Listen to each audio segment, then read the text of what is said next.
Hello everyone, welcome to today's video. It's a beginner's guide to plastering. So if you've ever had the urge to learn the skill of plastering, this video is for you. By the end of the video you should have a good idea how to achieve a nice flat wall like the one shown here. Okay, firstly let's talk about the tools that we're going to need for the job.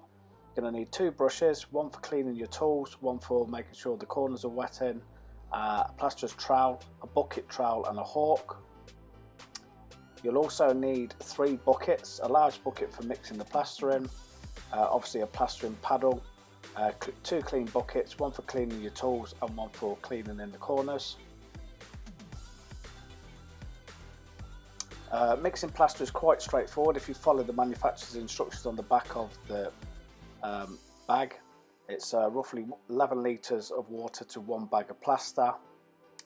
Obviously just make sure you wear a protective mask when mixing the plaster because it is a very dusty job.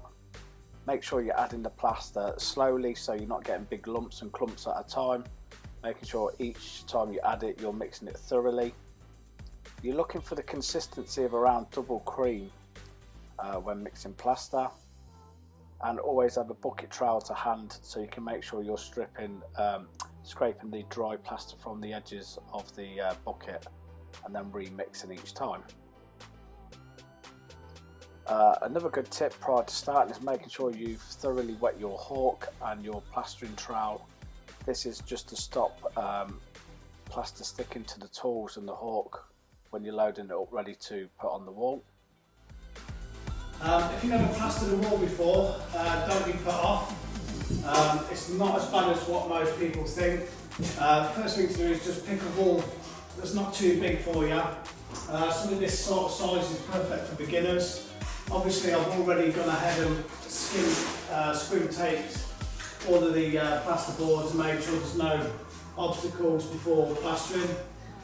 Just mixed up some plaster, which is pretty straightforward. So yeah, don't be put off. There's many different methods to plastering. The more you do it, you'll develop your own way of doing things. This is the way I plaster. It's by no means the only way. Like I say, you'll find your own technique. The main thing to remember is there's no need to panic. You've got plenty of time to get it on the wall. So just go slow and steady. Take your time with it. There's no need to rush or panic. The first thing you'll probably struggle with if you've never done any plastering is first thing you do, just put a little bit on your hawk and then just prime the hawk, put a bit of plaster on, and all that literally does is just stop the plaster sliding off the hawk. So then just go, put yourself a dollop on, don't go too crazy because like I say, the first thing you're going to struggle with if you've never done it before is just actually getting the plaster onto your trowel without making a mess and getting it all over the floor. That takes a little bit of getting used to. And because I'm left-handed, I'm going to start from the right-hand side of the wall and work across to the left. If you're right-handed, obviously you go the other way. And I'll be starting at the top right corner, going across and then working my way down the wall. The aim is just don't worry too much about getting it perfectly flat when you're putting on the first coat, because it doesn't have to be perfect at all. The main thing is just to get it on the wall, and then afterwards then we can go to flatten it in. So I'll just crack on.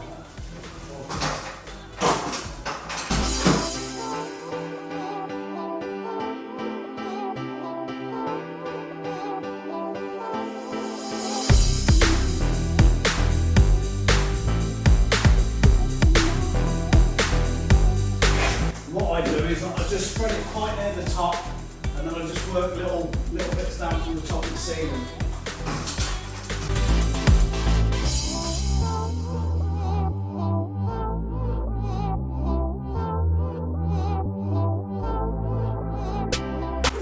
If you just sort of try and flatten it off as you're going on, you don't, like I say, you've got to get a perfect finish at this stage. Literally just get it on the wall.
middle bit, and then I'll just trowel up from the bottom. So you've got plenty of time, so there's no need to rush.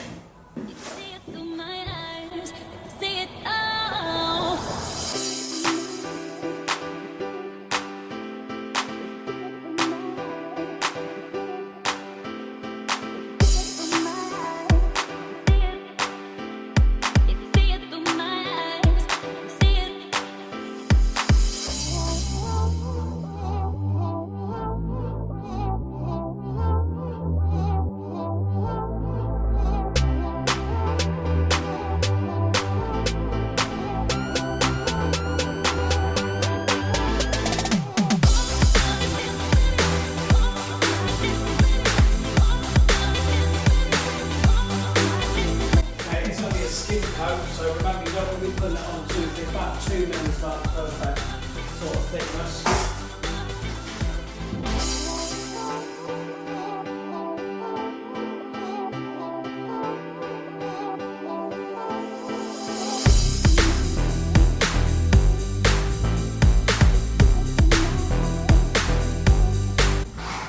Main middle section, and then what I'll do is I'll just work from the bottom up now.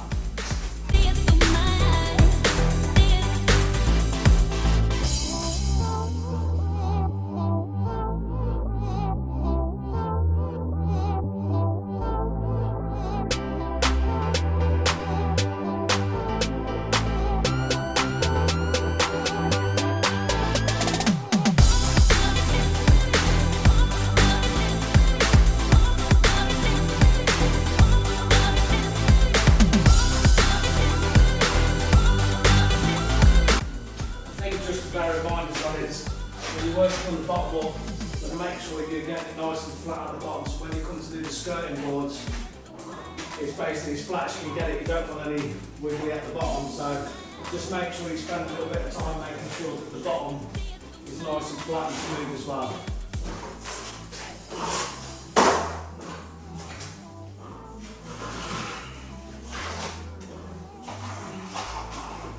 And then what I start to do, as I'm working up from the bottom now, you'll see me start to do bigger sweeps in right the way from the bottom up, just to make sure you get a complete flat board as you go.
That's the first coat on. Like I say, there's no need to panic or rush.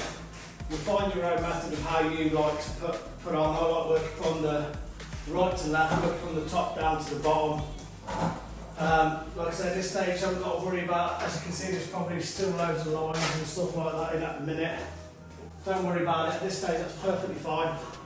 What I'll do now is I'll clean the trowels and the hawk up, and then I'll give it one trowel over just to literally flatten it a little bit, and then we'll wait for it to go off, and then we'll mix up and get the second coat on. Okay, so just mixed up the second coat.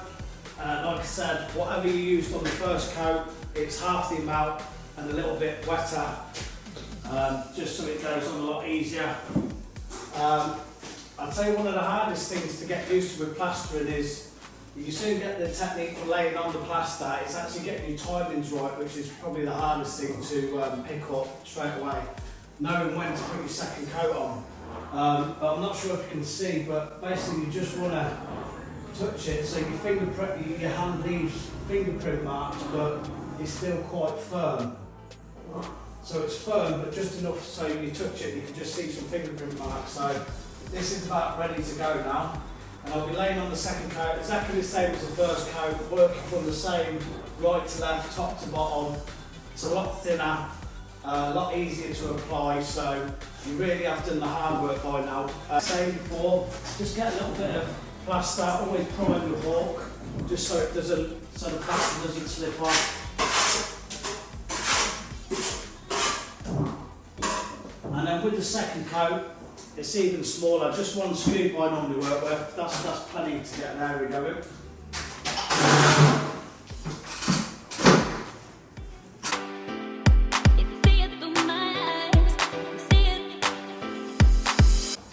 You'll notice with the second coat it spreads a lot easier.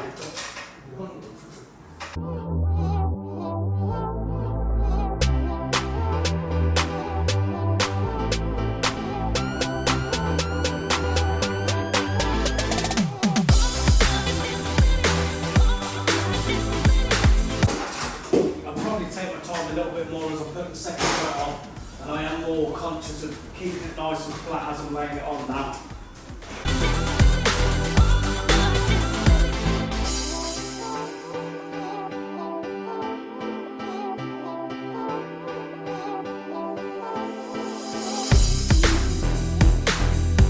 Top section, same again, I'll work the middle bit, and then I'll work up again, and then I'll give it big sweeps to flatten it off.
Clean up the trowels and the hawk, and then I'll just give it one flattening, wait for it to firm up a little bit, and then I'll give it 2 trowels. So I'll just clean this up and then I'll show you the next stage. Okay, second coat on, so just going to flatten in again. So like I said, keeping flattening in is going a couple of different directions, big sweeps all the way across the wall, nice and steady. Not a lot of pressure at this stage, just nice and light, big sweeping motion.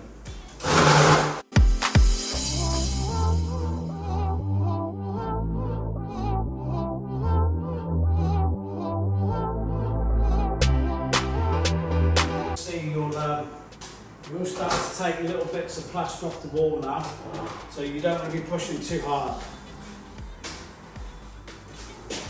In this stage, if you notice any little bits that you are missing on the wall, you can just use little bits of plaster that you're taking off just to fill in and then smooth over again.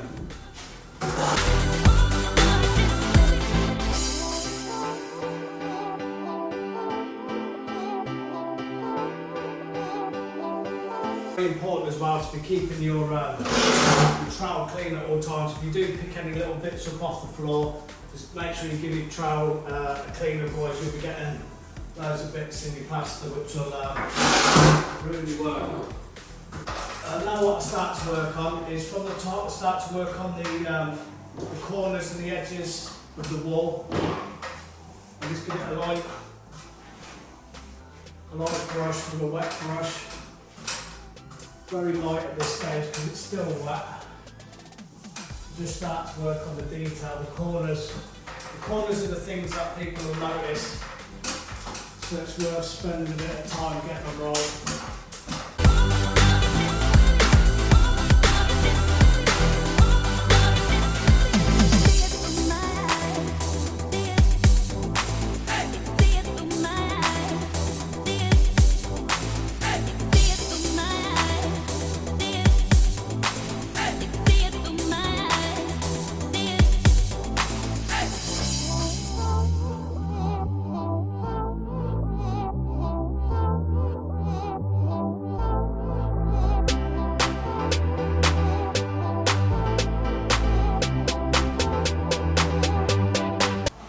Okay, so that's the second coat out of flattening.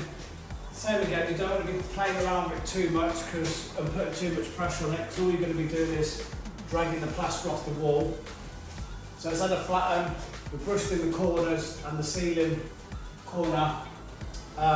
Just want to leave it alone now, wait till it picks up a bit more, firms up a bit more, and then we'll give it another wet trowel. So it's probably going to be a good 10 minutes before that picks up again. So I'll show you the next stage where we give it a wet trowel. One thing that's also worth doing, after you've flattened in the second coat, just before you clean the bucket out at this stage, it's worth just having a scoop of plaster, just putting it on a bag or leave it on your hook, because if you do accidentally knock the plaster or you notice bits that are missing, you've still got a little bit of plaster just to fill it in. Okay, so now we're just going to give it a wet trowel. We're about 2 hours into when we first put the first coat on, which is about right. This stage now is just really polishing it up. Literally trowel, wet brush, just wet the brush. There's no need at this stage to fire loads of water on the wall. I see loads of people doing that. There's absolutely no need for it. Just lubricate the trowel and just troweling in one direction now, just giving it a nice smooth finish with quite a bit of pressure.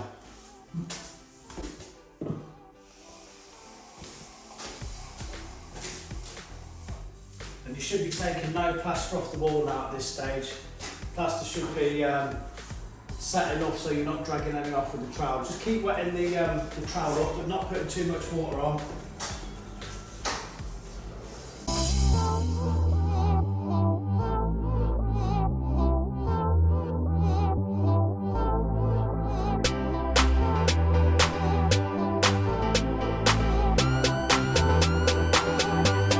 Okay, so that's the wet trowel. Next thing I'll do, I'll just give it a final dry trowel just to close it all up. One of the worst things I think I can see people doing is you can spend hours and hours just keep going over that, working it, polishing the plaster within an inch of its life. Now, obviously, we all want a nice smooth wall. That's the whole idea of putting the skim on, but the decorator won't thank you if the wall's too polished. Basically, the paint will just be sliding all over it. So, yes, a nice smooth skim finish, but you can actually over polish plaster, and then you'll just get the decorator shouting at you. So that's fine for a wet trowel. I'll give it one final dry trowel, and that's basically it. That's your first wall skimmed.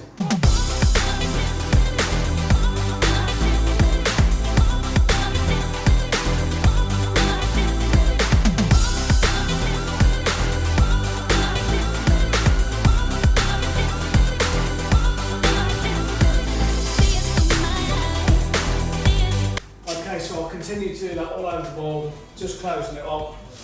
So basically, if you've never skimmed a wall before, don't be scared to have a go. The worst thing that can happen is you mess it up. It's cost you a bag of skim about £6 or £7. Well, at the minute it might be about £30, but they're normally about £6 or £7. So if you mess it up, no worries. You can just PVA it, go over it again. Or certainly don't be put off by having a go. It is a skilled job, but if you're pretty handy with your hands and you're used to using using your hands on different sort of jobs, you should be more than capable to do a wall of this size. So yeah, don't be put off, have a go. No dramas if you mess it up. Start small and then obviously you'll get faster and quicker and less messy as you go along. Always start with a wall. Once you've sort of got the hang of doing walls, then you can move on to ceilings. So if you like this video and you'd like to see some more, make some comments, let us know what videos you'd like to see. Like and subscribe to the channel. Obviously we're doing a complete new build here in Coventry, so there's going to be loads more videos showing you all the way in the build process.